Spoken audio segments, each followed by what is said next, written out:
Good morning, everybody. Welcome to West Valley Center for Spiritual Living, our spiritual home. We welcome to everyone and everyone's path to God. And what a wonderful day it is out there again.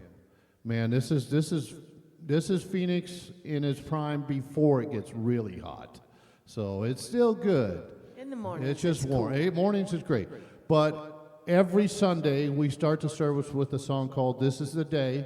If you'd please rise with us and join in the singing. Really, it brings up the spirit, and I really appreciate it. So I guess if you're ready. I'm ready.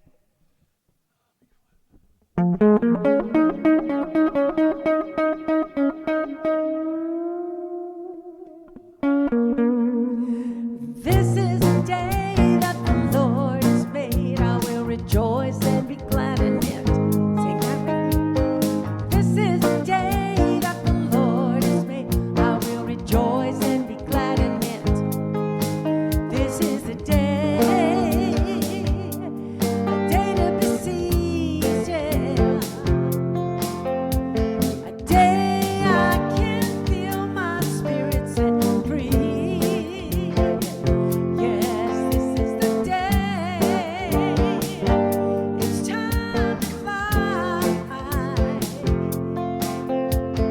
higher and high up in the sky.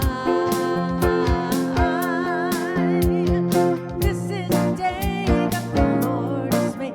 I will rejoice and be glad in it. This is the day that the Lord has made. I will rejoice and be glad in it. This is the day all my dreams come true. Feel spirit working its way through.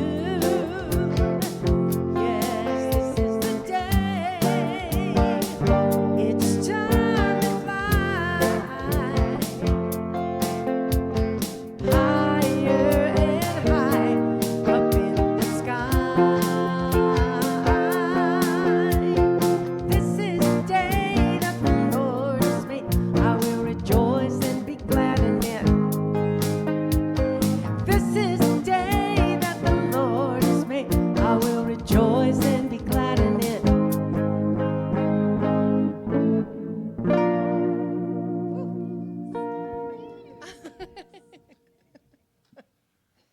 We miss you, Clyde. Come on back. Aw. Oh, good morning. How's everyone today? Great, awesome. Well, welcome to West Valley Center for Spiritual Living. Welcome all of you in the sanctuary and all of you watching online today. It's so good to have you. Reverend Clyde is out again this week, so I'm taking his place, and he will be back next week. So I just want to share a little story. So I've heard that some people struggle with their daily spiritual practices if they have animals. So, cats climbing on your lap or dogs barking or whatever. So many of you know that I have a dog, a 62-pound Belgian Malinois Husky who needs a lot of attention. And one thing that I found that he loves to go for rides in my truck. And at first it was like, oh yeah, let's go for a ride. And now he's obsessed with it. And it's like, can we go now? Can we go now? He's so excited. So it's something that gives us both joy. He loves it. I love it. I anchor him to the front seat. We just drive around the neighborhood for like 15 minutes. And he absolutely loves it. He looks for dogs and cats and bunnies and birds, and he has a great time. So I find that is part of my spiritual practice, is taking him for a ride in the morning.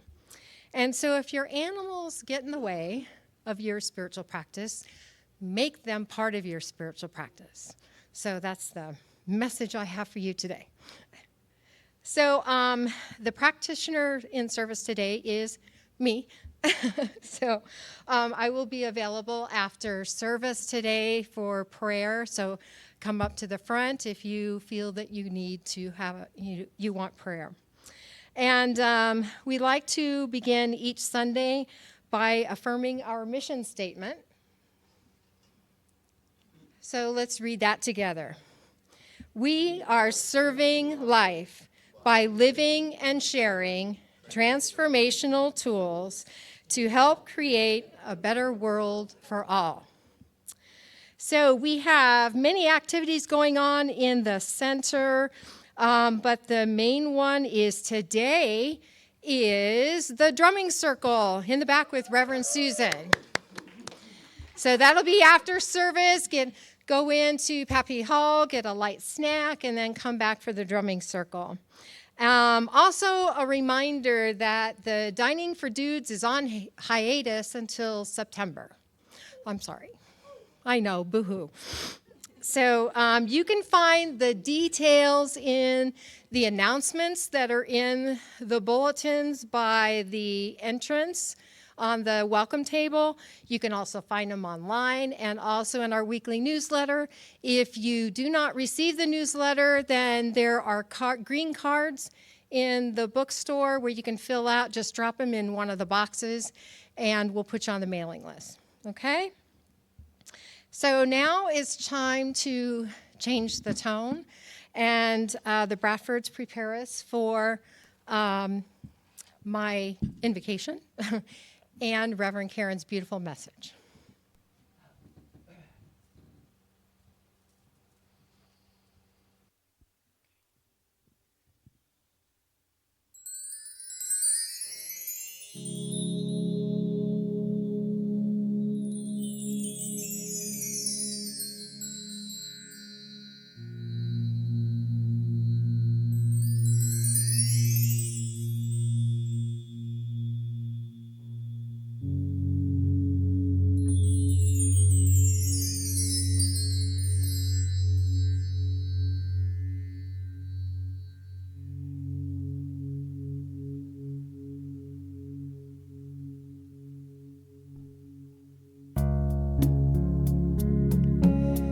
So just take a deep breath and relax as we move within.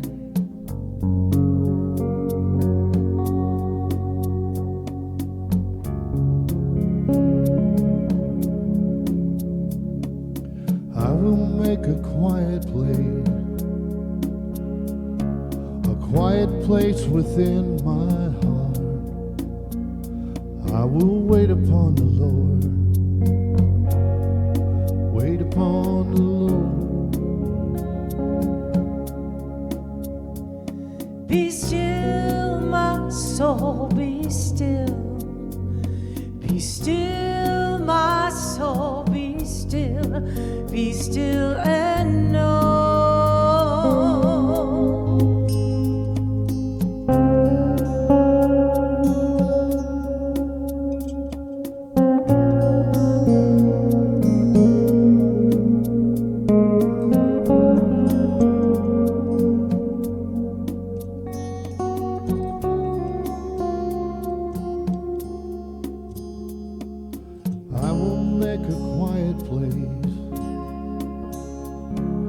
Quiet place within my mind. I will wait upon the Lord. Wait upon the Lord. Be still, my soul, be still. Be still, my soul, be still. Be still and know.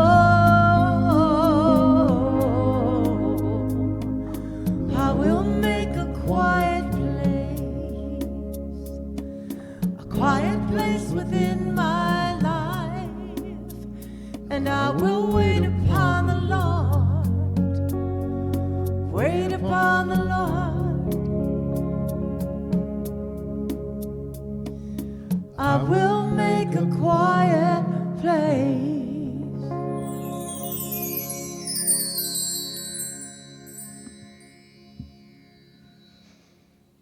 A quiet place that resides in our hearts and our minds and our soul.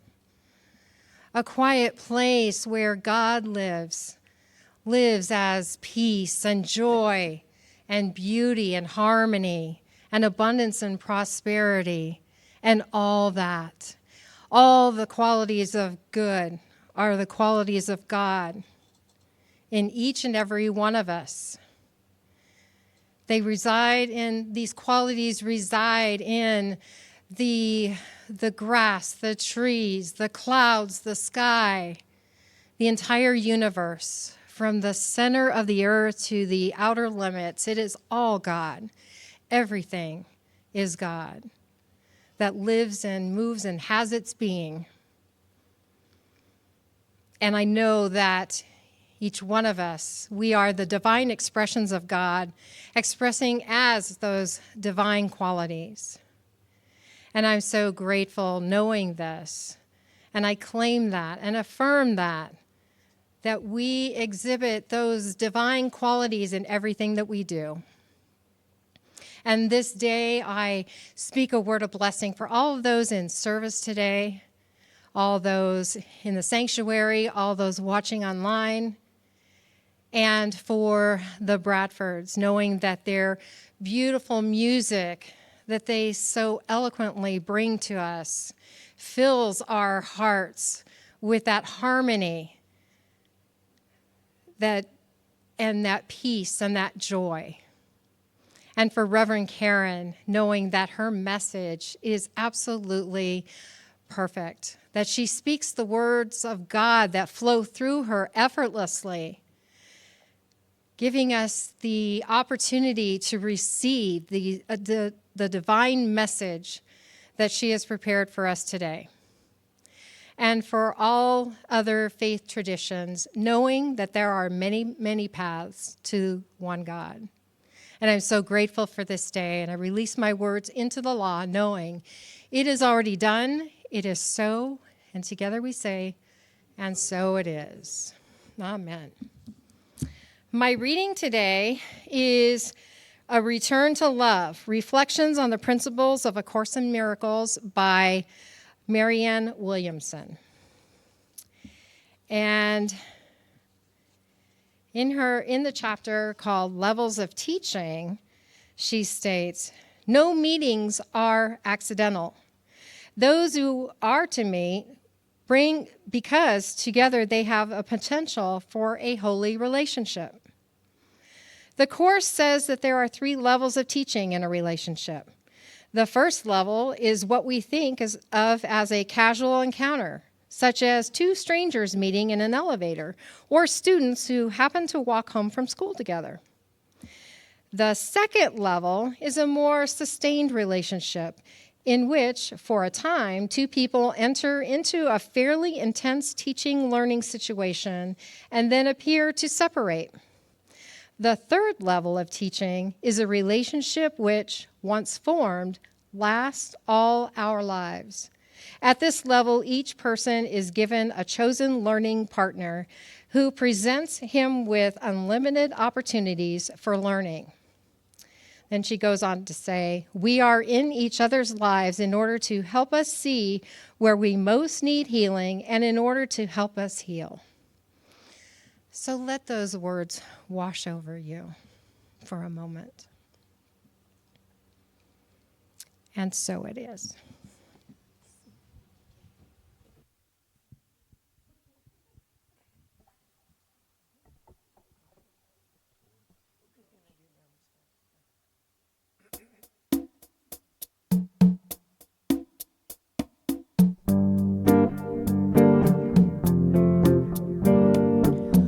Oh, let me love in a holy, holy way. Let me love in a holy, holy way.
That was very good. That is perfect for what's going to be spoken about or to this morning. Good morning. It's wonderful to see you all here. Welcome for those of you watching from home.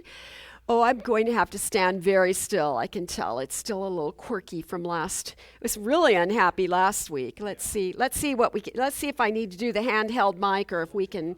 We're going to affirm we can do this because you know why? We're going to keep it holy. We're keeping it holy in a holy, holy way. And that's the title of my message this morning is Keeping It Holy. And I wanted to speak on this idea of holiness and the way that it relates to wholeness, that we're all part of something greater than we are, that there's something perfect, whole, and complete about each one of us. And it is that divine DNA that nestles in every cell of our being and is the intelligence that knows how to heal us and breathe us and mend what ails us. And so we're looking at this beautiful idea of the allness of life and the way it's all connected. And I'm specifically looking at the collaborations of between individuals today. So in a spiritual setting, when we would be talking, or often as we are talking about wholeness, we will use that in reference to our physical health. You know, if you're disconnected from that physical health, you experience illness. Or we might speak of it in terms of our finances, or we might speak to it in terms of our relationships with individuals or our emotional well-being. And we also then see that there's a wholeness in connection to the way that we live our lives with meaning and purpose on a daily basis. And when we become separated from the truth of our being, when we forget that truth of that intelligence within us that sort of governs the entire universe and keeps things in track, when we are not attuned to that excellence about us, that's when we get disconnected and we have the experiences of separation where we've really noticed the problems in the world or in our family or in our finances or in our physical body, whatever it might be. So today, I'm really focusing on relational wholeness. That means connecting to all of our relationships, but I would also remind you that our relationships extend into how we relate to things and conditions in our lives, in the circumstances in our lives. So we're looking at keeping it holy today. And then, yeah. And then I thought, I got that far in and I started thinking, wow, isn't that an ambitious goal? There are things that happen in our lives that don't feel very holy sometimes. And so I wanted to use that because that's a reality. I want to use that in a way that it speaks to our the opportunity we have to bless each other.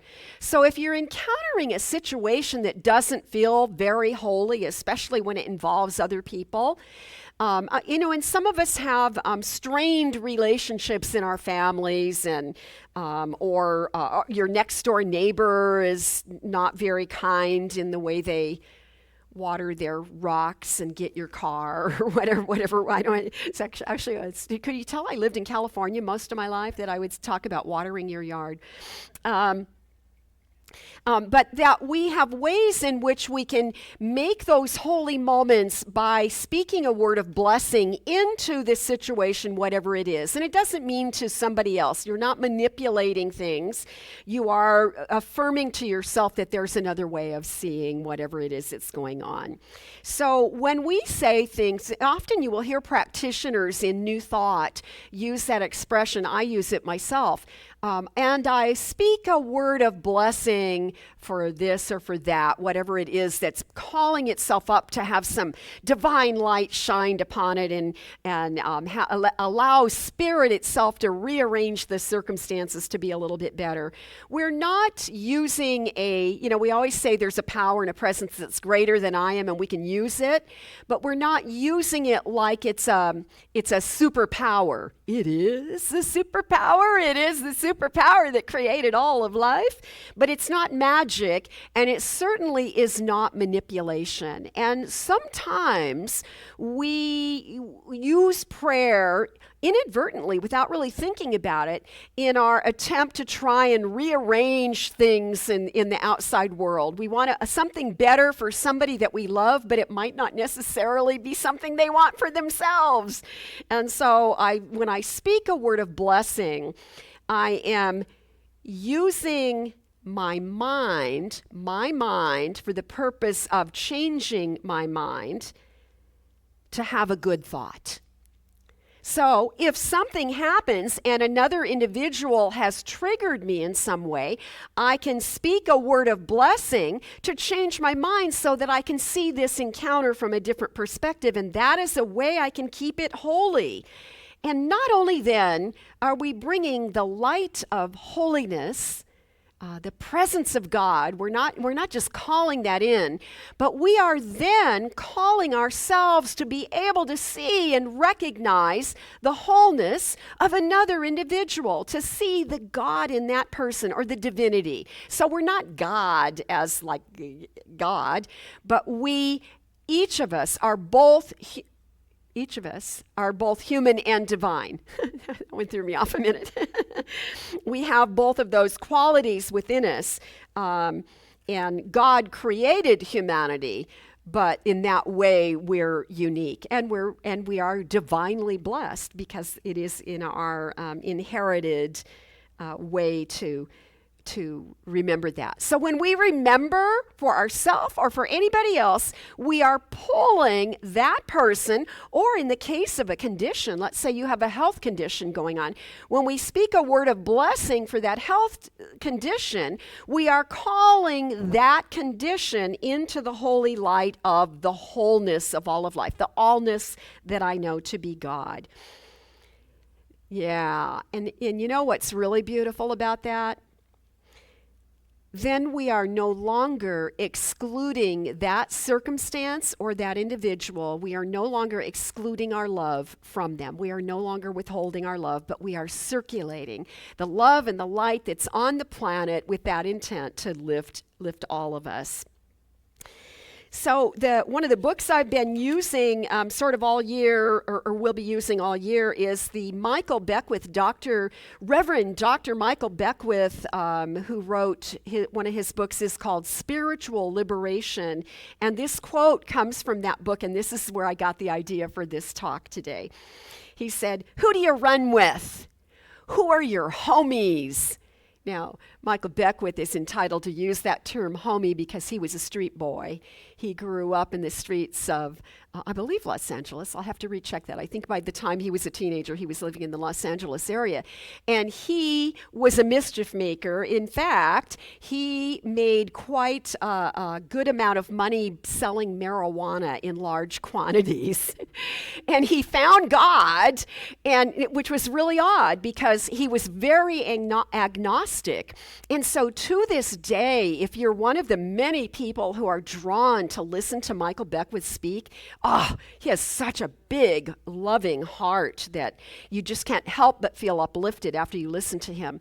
And by the way, he has a very small following in Los Angeles now. Somebody told me they're lucky to get 100 people, like all churches. They have shrunk since lockdown. 100 people in the sanctuary. However, he has more than 1 million listeners on a weekly basis. So he is doing something right. But he got into some mischief, and he before he got into mischief, he had a holy moment. And he discovered some kind of crazy God connection, and he was going to change his ways. But before he could get rid of all his marijuana, he got raided and arrested. And so he had a gorgeous, holy moment in a relationship with a judge that was convinced he could make better choices, and he dodged prison by not very much. But it did make him extremely dedicated to, instead of God, he calls it, you will often hear him say, love beauty, as if those two words are one word, and it's what he calls God. It's his favorite thing, because that's what he called the intelligence of the universe when he was an agnostic. Love beauty. So here's a quote again from the top. He says, "Who do you run with? Who are your homies? Do you bring out the best in one another?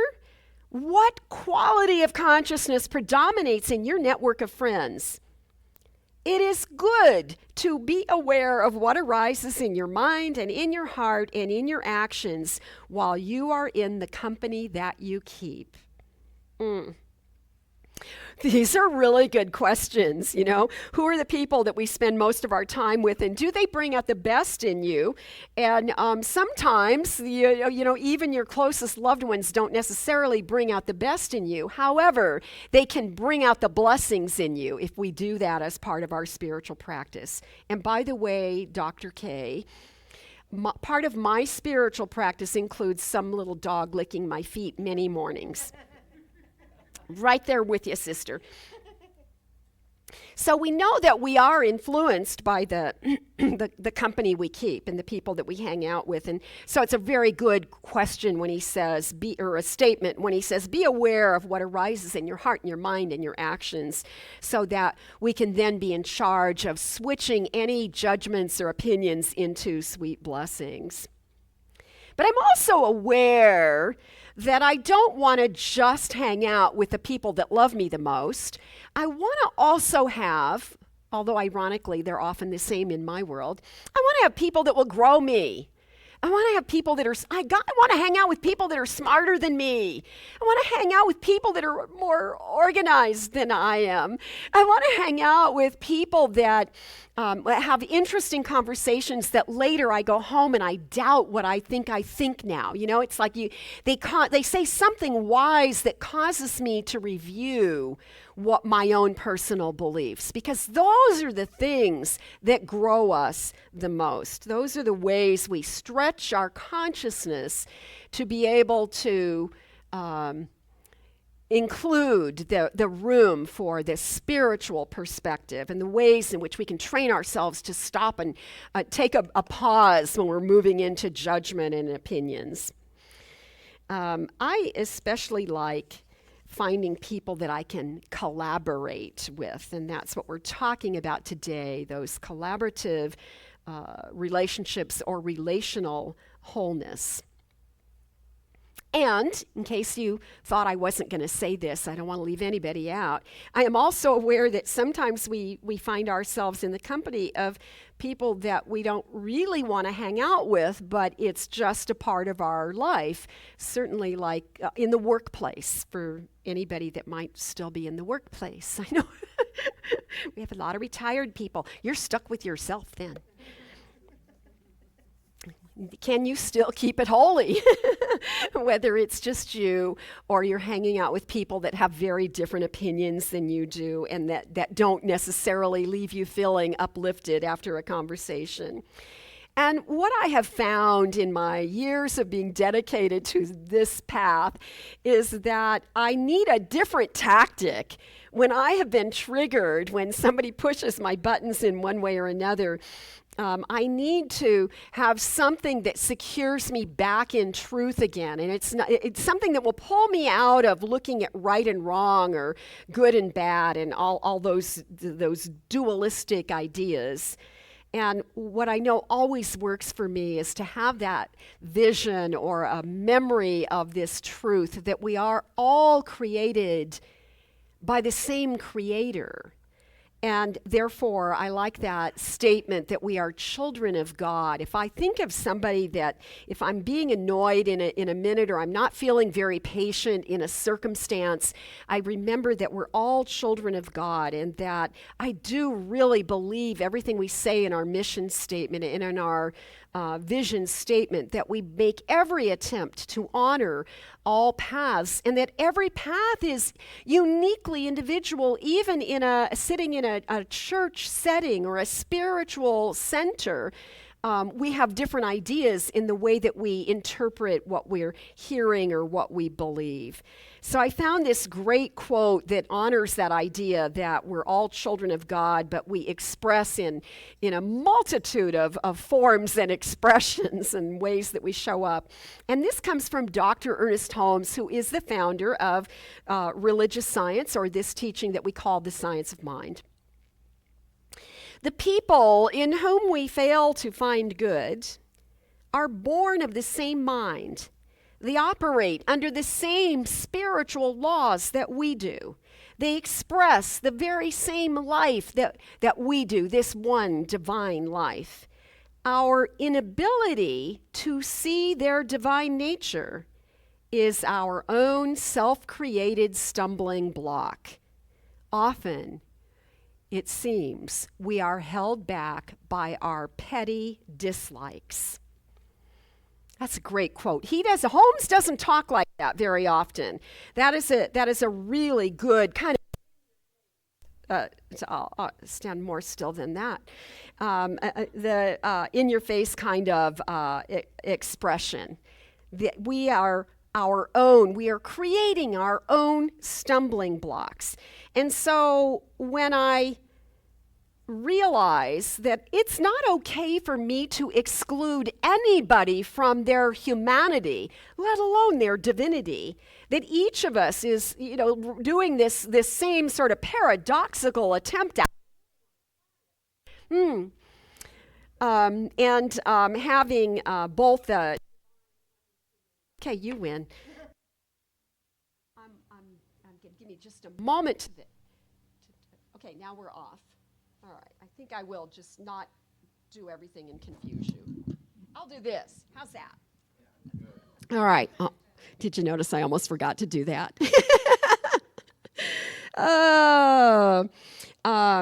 So we're always creating our own stumbling blocks. And what I think was important that I wanted to really emphasize was that the people we encounter often, it can be just like family. You don't choose family. You sort of, on some level, I believe we do at the level of the soul.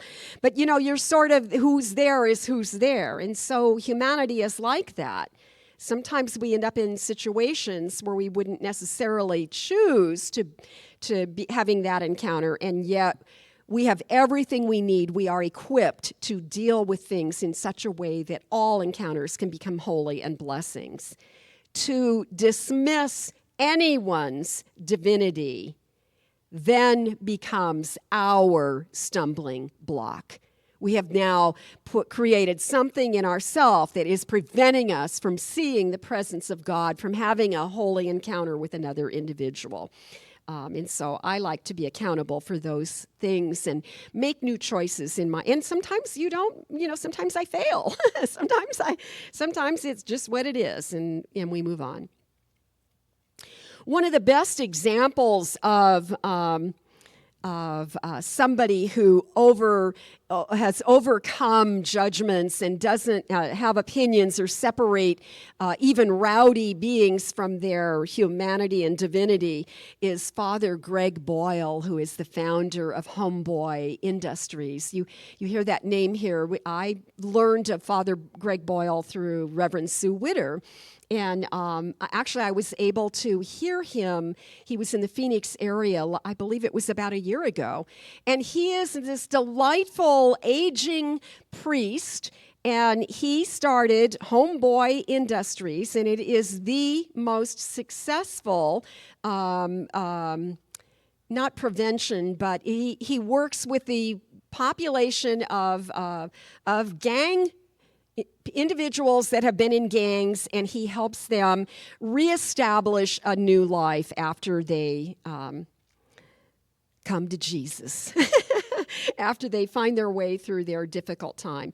And the really cool thing about Father Greg Boyle is that he has dedicated his entire life to believing in people. And he started this program that houses former gang members, and they are often rival gang members that are fully tatted, and often they're fresh out of prison, but he founded this Homeboy Industries so that they can recognize they are part of the whole, that each and every individual is a part of the whole of humankind. And by loving them, he teaches them about cherished belonging. And these individuals, both men and women, learn to let go of hatred, because hatred is the biggest stumbling block of all. And they learn to live together with their worst enemies because they are learning about relational wholeness.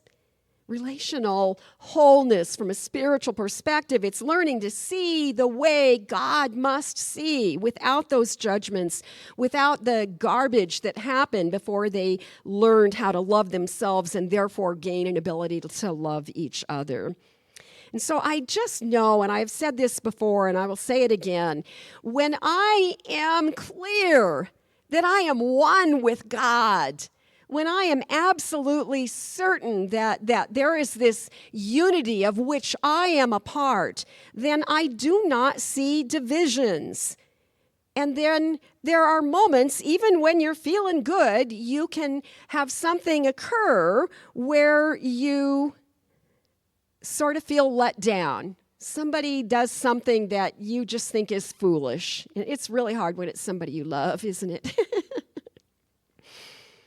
Whether or not it's really foolish doesn't even matter.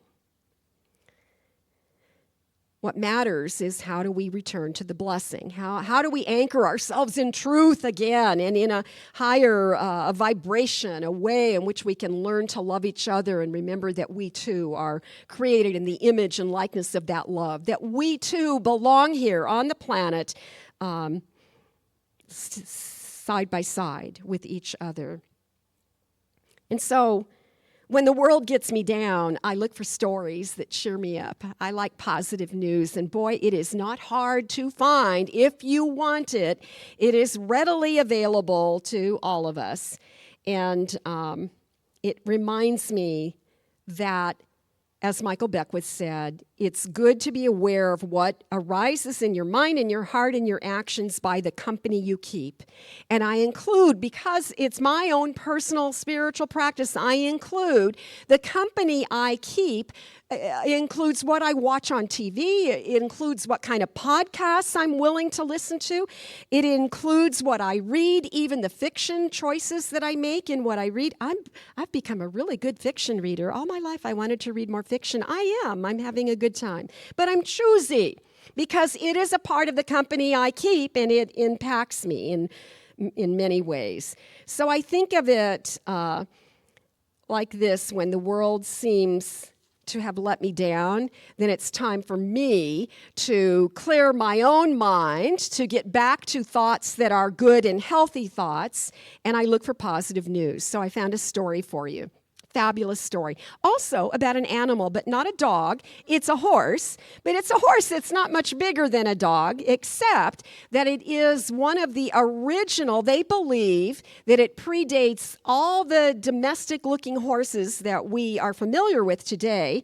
And it's called, it's an endangered species of horse from Mongolia. And so it was all in that area of China, Russia, Mongolia. Huge, very difficult climate. But it's a horse that's stocky and shorter, and it looks a little bit strange. And they named it after the man that discovered it, which is unfortunate because his name is really weird. It's pronounced Przewalski. But here's the funny thing. Przewalski is how you say it, but it's spelled P, like in Peter, R-Z-E, Walski. So he's a Polish man, and apparently P-R-Z-E is pronounced sh. And the horse is called the Przewalski horse, but to simplify it, many people have begun to call it a P horse. I approve. I will hopefully not try and say it one more time. So it's an endangered species, and they do believe it is the very first horse that walked on the planet. I don't know who makes up those decisions and how they affirm it, but But it's very different than the wild Mustangs that we have here in Arizona. Aren't we blessed to have wild horses running through the desert in Arizona? Now, here's what I want to tell you about the Arizona. Here's some facts you may or may not know about the wild horses. Do you know that there is a herd of 300 horses in the Lower Salt River only 30 minutes from downtown Phoenix? That blows my mind. That blows my mind. They believe there are about 300 horses and growing. And the horses are all what we call the wild horses. There are other places where they are spotted as well. But they are horses that got loose somehow, escaped from the barn or whatever, or were released into the wild, and they have survived for many generations. So what we know is that they're very, very hardy. Here in the desert, they would have to be very resilient, and they have, and so they have made a presence. And I have bumped into people that have seen them, like. My son was four-wheeling out in it with a group of people, and the horses, they could hear something, and they could see this big dust thing coming, and they actually were able to film it on their phones. It was thrilling just to watch it on the phone. So we've got wild Arizona Mustangs here locally. But the pea horse is really different. He's much shorter. They say he's almost like a pony. He's real stocky, and he has a funny mane that is very coarse and spiky, much like a zebra. He's almost more like a zebra than he is like a horse, which is quite interesting when you think they're talking prehistoric, sort of, the original thing. They have a dark stripe down their back, and they have never been domesticated because they are extremely aggressive and highly territorial. So here's what happened. I read that this just happened in May. There's a pea horse in a Minnesota zoo. And as a matter of fact, the Minnesota Zoo has been really successful at breeding the pea horses. And they have brought more than 50 foals into life because they have a good breeding program there in Minnesota. So last May, a baby pea horse was born, and but he was sick. He immediately got really sick, and he had to be taken away from his mother and hospitalized at the vet hospital. At the zoo, I guess. I don't know what you do with exotic animals. Like but they do that. There are TV shows. We've all seen them, right? And then, of course, he healed and he's really healthy now, but the mother rejected him, which is really common when they're separated early on. So somehow they are networked, I'm sure, or we could say they collaborated, and there was a farmer nearby who had a horse that had just given birth to a stillborn, and they were able to connect the mother of the domestic horse to the baby pea horse, and lo and behold, they bonded beautifully, and it was a really beautiful, happy ending. The other piece of the story is that, and this is really, I think, what matters, and that is that the Minnesota Zoo not only has, created all these new baby pea horses, but they are a part of reintroducing them into their natural habitat. They're taking them back to Mongolia, and the herds there are breeding and multiplying. They once were thought to be, how do you say it, extinguished? Extinct. Thank you, extinguished. That's good. You guys should count. I get 7 every time. Every 7 minutes, I get a mistake like that. I gave that talk a few weeks ago. So what we see is that there are beautiful things that unfold when we collaborate together, when we work together with each other. Collaboration brings all good things together so that we make life more holy because we are making it whole again. We are doing our part to extend the blessings that are possible. And this is yet another aspect of relational wholeness. By the way, I know if you know me, you know I love the little wild animal park out in Litchfield Park, the way west side of the valley here. At the wild animal park, they have white rhinos. Oh, Jill's not here. Jill, if you're watching, I'm telling a white rhino story. And San Diego Zoo donated a male. We had 4 white female rhinos. San Diego Zoo donated a male in the hopes that we could have a baby rhino at the zoo. And it took 10 years, and I was there when I started going to the zoo in those early years when they first brought the male over to be in the wild animal park there. And 2 years ago, we gave birth to our first white rhino in the zoo. And so you can see that there are a lot of, I know zoos are controversial, but there are a lot of good things that are happening in that way. We are open-minded to looking at repopulating endangered species in a wholesome way. So he's 2 years old now. The last time I went to the zoo a couple months ago, he looks almost as big as the moms now. He's not a cute baby anymore, but it really is a thrilling story. And it also sounds like the San Diego Zoo, I don't know if they made a trade and gave them one of the females, but it looks like the male gets to stay here. So good, but maybe we'll have another baby in the future. I love those wonderful stories. Collaboration is good for all of us. We're good for each other. You know, they do all these brain studies, the world of neuroplasticity. Now they're telling us that your brain that we as human beings are wired to connect with each other. And I love that idea of collaborating. You know, we have a barbecue, then you bring the hot dogs and I'll make the potato salad. Remember, during lockdown, there was a lot of beautiful sharing that happened. We opened our pantries and we found out what people needed. And I know beyond my family, I was, first of all, we had a team of people that were willing to show up every single Sunday. Cheryl is sitting right over there. Raise your hand, Miss Cheryl.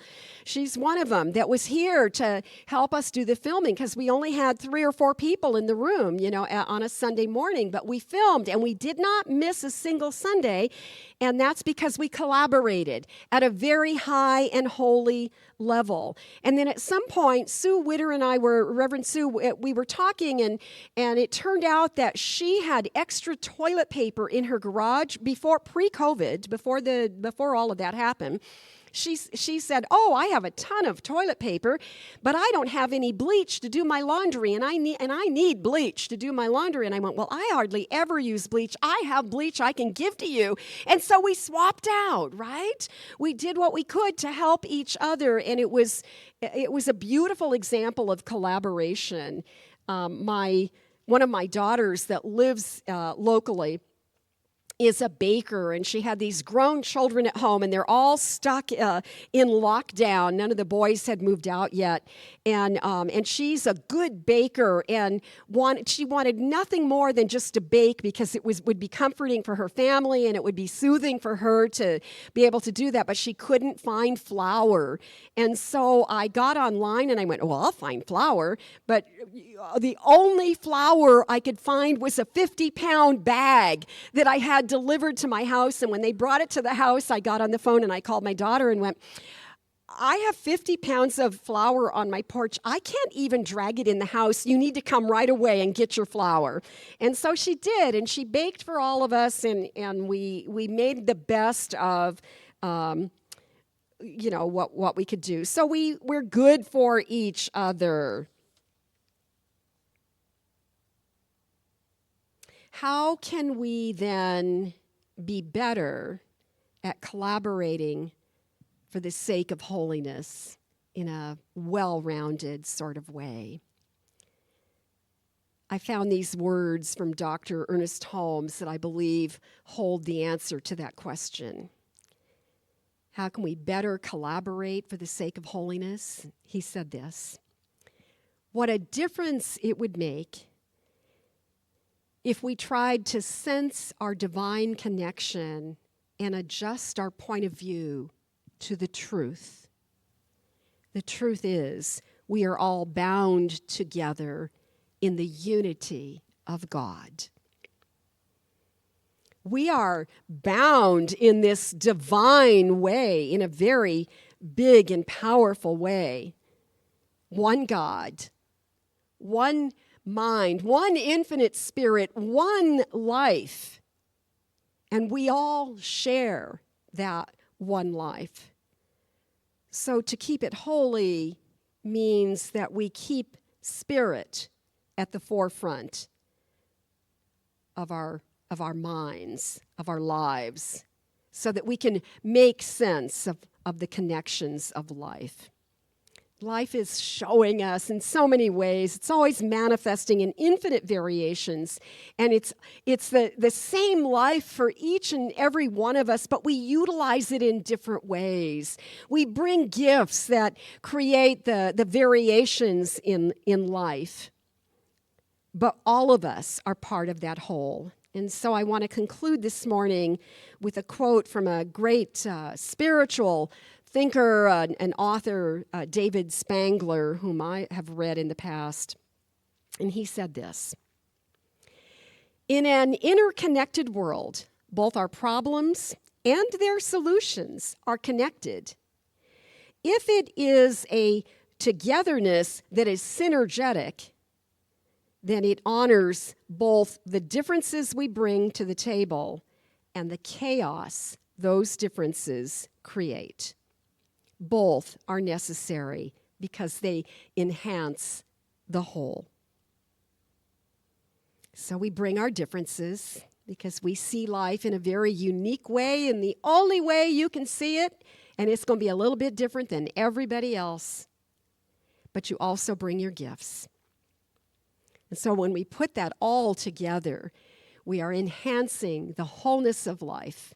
So I remind you this morning to indeed remember you are a part of something bigger, and you belong here. And that makes it a cherished belonging when we remember that we all matter.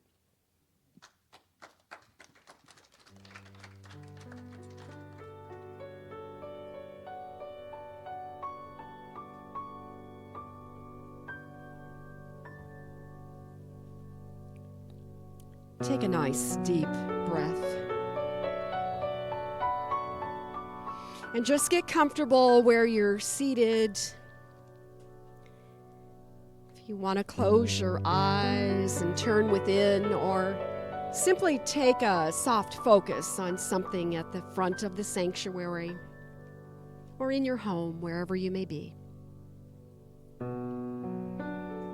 And as we set aside all the words that have been spoken, we move from thinking and we allow this sacred prayer to just drop into that heart space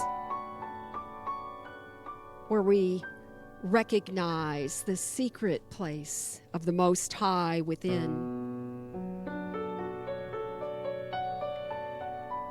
So I feel the love of God right here in this perfect moment. I feel that love within me, and I know that it is the activity of life itself. There is a movement within us that is divine, a quickening that responds to the words of this prayer, that enlivens the cells of our body so that the divine DNA, the stuff that is the God stuff in us, begins that healing work that moves the air through our lungs and the blood through our circulatory system so that there is no constriction, there is only flow. So I feel that movement, that flow, that organic way that we become aware again of the glorious presence of God right where we are. And therefore I know that things that have been called to receive the light and the love and the blessings of truth, these things are illuminated in such a way that we are open to the revealing of a greater truth. It is an internal healing that always happens from the inside and moves to the outer realm. It is the way in which we bless that which we see, and we change the circumstances in our lives because we have changed our minds. We have determined and set intentions to think those God thoughts, those lofty, high thoughts that align to the mind of God. So as we recognize the way we are unified, the way that we can say there is only one life and nobody is excluded from that one, I know that this awareness expands our understanding of the way that love works. So I say thank you, God. Thank you, life. Thank you, infinite spirit. For this renewed awareness is just what we need, what is called for, what is holy. And therefore, we make this effort and speak these words to keep it holy. So in that spirit of gratitude, I simply release the words of this prayer into the divine law, that perfect place of knowing that the law responds affirmatively again and again. Yes, my child, yes, you too are a part of the kingdom. I release this now, I let it be, and together we say, and so it is.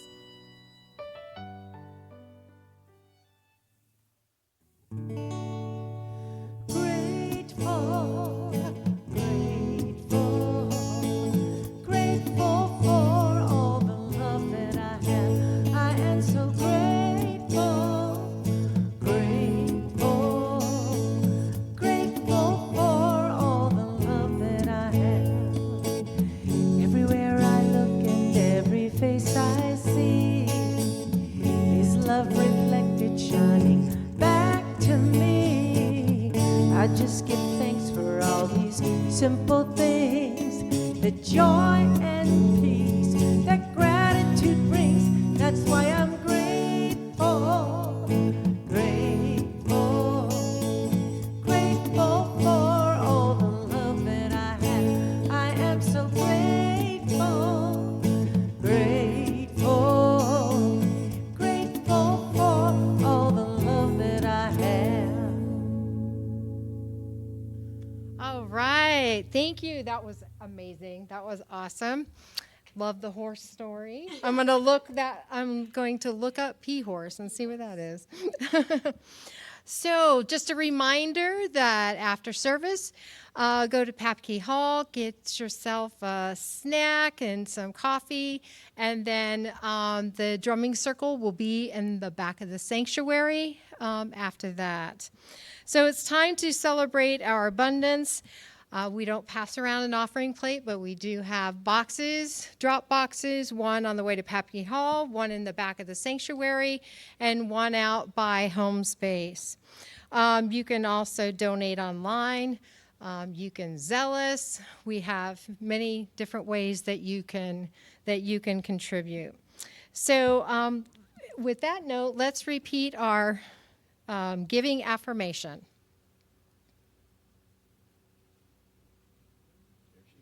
There we go. All right. We live in a consciousness of good. Divine love blesses and multiplies all that I am, all that I have, all that I give, and all that I receive. Thank you, God, and so it is.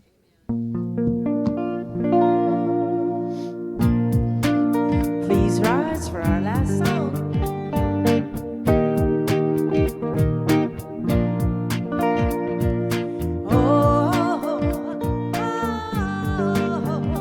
Oh, it feels so good to be alive.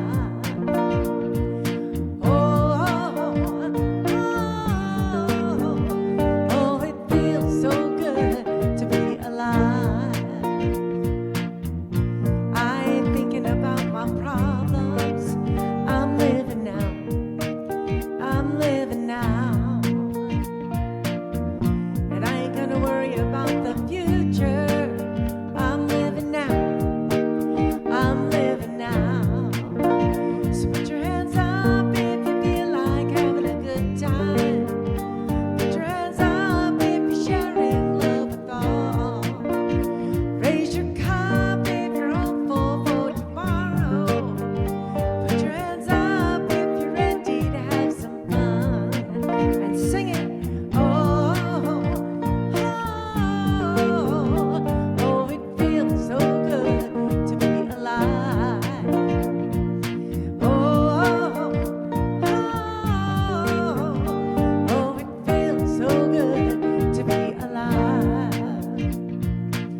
So, for our closing affirmation, please repeat after me. I am a child of God. And all my encounters are holy. And so it is.